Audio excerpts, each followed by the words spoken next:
This is Urusa here teaching you the poem The Pulley, written by George Herbert. Now let us go through the lines of the poem so that we get a better understanding of it. When God at first made man, having a glass of blessing standing by, let us, said he, pour on him all we can. Let the world's riches which disperse lie, contract into a span. Now God first made man, and after making man, he wanted to bestow, give men all the blessings which he had. What are blessings here? Favors. Okay, so he kept a glass of blessings ready and he poured all the blessings into the and world's riches into the glass. They were money, fame, wisdom. Then later on God said, okay, let me pour everything, whatever the riches in the worlds are there, which are dispersed, that means which are scattered. So God wanted to collect all the scattered riches. And see this meaning here, contract, collect together. So the scattered riches which were scattered, the dispersed riches which were scattered everywhere, God wanted to collect together into a span. Here span means a small space. See here span means a small space, that means into the small space of the glass. Hello, this is Urusa teaching you the poem Pulley, written by George Herbert. In this poem, the poet has explained us how with the use of a pulley he can pull mankind towards him. So let's see the figures of speech of this poem. First one is, when God at first made man. Alliteration, this figure of speech is alliteration. The sound of the letter M is repeated for poetic effect. Because see this, made and men, I have underlined here. So they are repeated. The sound of M is, alphabet M is repeated. Having a glass of blessings standing by, a metaphor, the blessings are directly compared to the glass. That is, a glass of blessings I have written of blessings for better understanding. Second figure of speech of this line is, the sound of the letter B is repeated for poetic effect. See here, blessings and by. So the sound of the letter B is repeated for poetic effect. See the next line, let us, said he, pour on him all we can. This figure of speech is inversion because here the words are rearranged for poetic effect.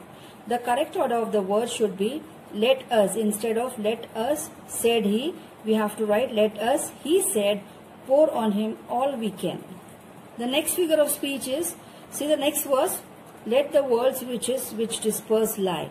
So this figure of speech here is inversion. The words again here in this verse are rearranged for poetic effect. The correct order of the word should be let all the world's riches which lie disperse, instead of disperse lie. Okay. So strength first made a way. This figure of speech here is alliteration because the sound of letter S is repeated. See the next verses please. So strength first made a way, then beauty flowed, then wisdom, honor and pleasure. The first line, so strength first made a way, this figure of speech here is personification because human quality is given to strength, beauty, wisdom, honor and pleasure to make a movement. Make a movement means made a way. Here the word used for movement is made a way. So this is personification. The same verse has another figure of speech that is climax. The ideas beauty, wisdom, honor and pleasure are arranged in ascending order. That means these are very important words here and they are arranged one by one according to their importance. So this is called climax. Now sixth one is alliteration, which I have marked in the textbook. If I have not marked, please mark it. This is alliteration. Just see your textbook, you will find it there. Rest in the bottom lay. This figure of speech is pun. Why pun? Because the word rest, as I told you here, rest has two meanings. So this figure of speech is rest, which has two meanings. That means remaining, and it also means the rest, gift of rest, that is peace and contentment. If you see the textbook page number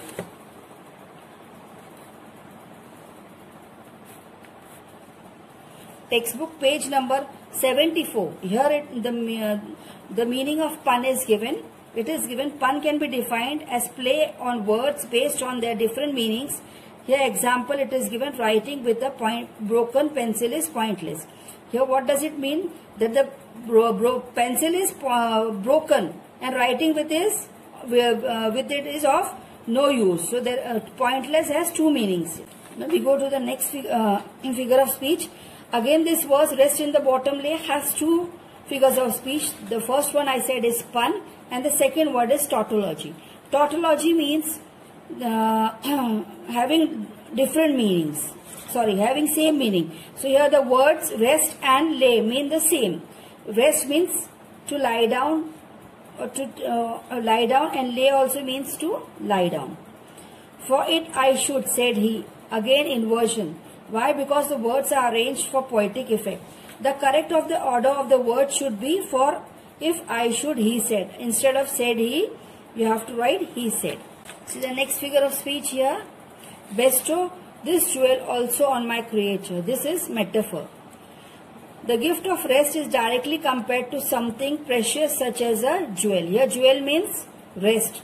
As we saw in the poem, here jewel in layman's language is in dictionary meaning is valuable things, but in the poem it is rest, R-E-S-T. 10th one is marked in the textbook. I'll send you the photos of it later on. Just check it out. 11th one, and rest in nature, not the God of nature. See here the figure of speech is repetition. The word nature has been repeated. See nature here and nature here. So this is repeated. The second figure of speech for this same verse is alliteration, because the sound of the letter N is repeated. So this N here for nature and N here for nature. So it's repetition as well as alliteration. So both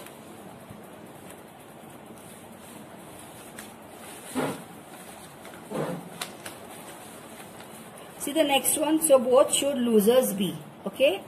So in this figure of speech here is inversion. The words are rearranged to give poetic effect. The correct order should be, so both should be losers. 13th one is in the textbook.